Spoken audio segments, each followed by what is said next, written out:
আমার 800 বছরের ইতিহাসের এই বঙ্গ অঞ্চলের সবচেয়ে শক্তিশালী সম্মিলিত স্মৃতির নাম হচ্ছে 2024 সালের গণ অভ্যুত্থান।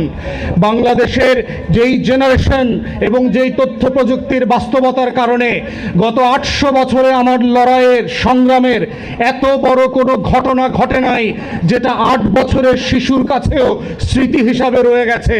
এবং এই স্মৃতিটা এমন যেটা আপনি চাইলেই শেখ মুজিব যেভাবে 74-এ 75-এ গণকণ্ঠ, হক কথা, মাওলানা ভাসানীর জাসদের পত্রিকাগুলোকে প্রেস প্রিন্টিং অফিস থেকে গোয়েন্দা পাঠিয়ে দিয়ে, রক্ষী বাহিনী পাঠিয়ে দিয়ে, মুজিব বাহিনী পাঠিয়ে দিয়ে বের করে এনে পোড়ায় দিয়েছেন যেন আপনার আকাম কুকামের খবরগুলো পরের দিন মানুষ জানতে না পারে।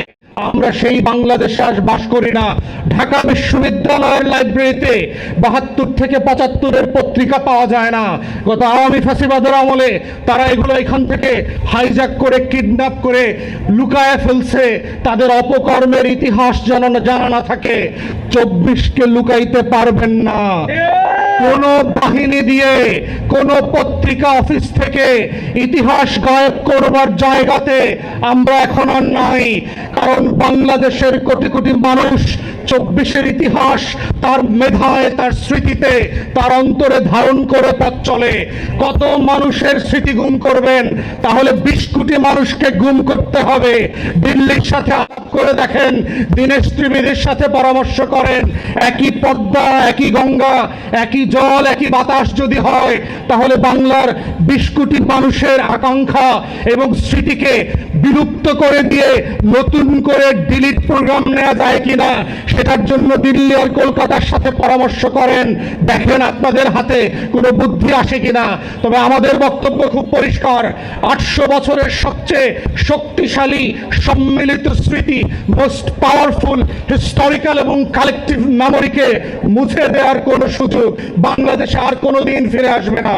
তাই আমরা বর্তমান সরকারকে মনে করিয়ে দিতে চাই, আওয়ামী লীগের বয়ান এবং আওয়ামী লীগের ব্যবসায় হাত দিয়ে দোকান পরিচালনা করতে পারবেন না।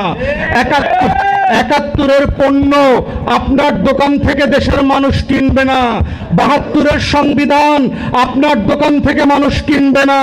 মুক্তিযুদ্ধের চেতনা ব্যবসার দোকান থেকে পণ্য আপনার দোকান থেকে কিনবে না।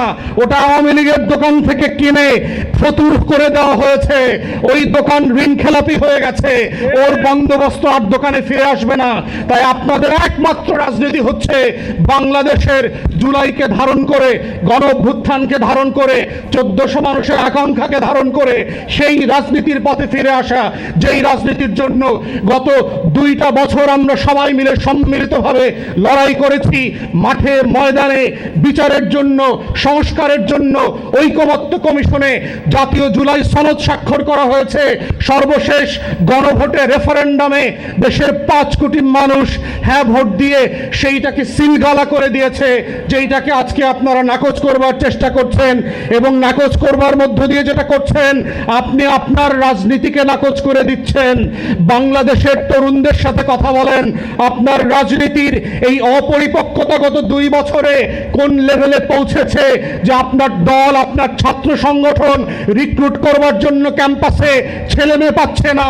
হল দখল করবার জন্য কাকা ভাতিজা আঙ্কেলদেরকে 2003-4 সেশন থেকে এনে বিশ্ববিদ্যালয়ের ধান কাটা ভিসিকে দিয়ে, হল প্রভোস্টদেরকে দিয়ে হলে উঠানোর জন্য চেষ্টা করছে। পুরাতন আমলের রাজনীতি, গণরুমের রাজনীতি প্রতিষ্ঠা করবার চেষ্টা করছে, যেন জোর করে আবার মিছিলে নিয়ে স্লোগান দেওয়ায় আপনার দলের কর্মী বানানো যায়। সেই রাজনীতি ঢাকা বিশ্ববিদ্যালয় সহ সারা বাংলাদেশের কোনো ক্যাম্পাসে আর ফিরবে না।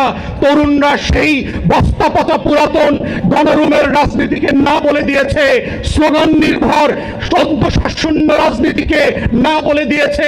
একমাত্র হায়ের রাজনীতি হচ্ছে রেফারেন্ডামের রাজনীতি, গণভোটের রাজনীতি, জুতাই জাতীয় সনদের রাজনীতি, 1400 সহ শহীদের আকাঙ্ক্ষার রাজনীতি, 26,000 পঙ্গু হয়ে যাওয়া, 650 মানুষ অন্ধ হয়ে যাওয়া মানুষের আকাঙ্ক্ষার রাজনীতি, যেই আকাঙ্ক্ষা দেয়ালে দেয়ালে আখরে আখরে রক্ত দিয়ে আমাদের শহীদরা লিখে দিয়ে গেছে।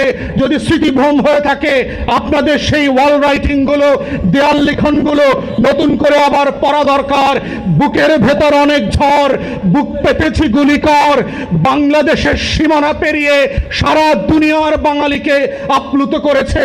বাংলাদেশের এই মেইডেন জেনজি রেভলিউশন বুলগেরিয়াকে আপ্লুত করেছে, নেপালকে আপ্লুত করেছে, শ্রীলঙ্কাকে আপ্লুত করেছে, কাঠমান্ডুকে সরকার পরিবর্তন হয়ে গেছে, কিন্তু আমাদের জাতীয় সংসদের স্মৃতিভ্রম হওয়া সদস্যরা তারা এখনো তাদের 2006-এর সফটওয়্যারকে এখনো আপডেট করেন নাই। আপডেট না করে থাকলে বাংলাদেশের কিছু যায় আসে না। আপনার স্মৃতি, আপনার মোবাইল সহ আপনার রাজনীতি বন্ধ হয়ে যাবে। এটাই হচ্ছে স্মৃতিভ্রমের সমস্যা।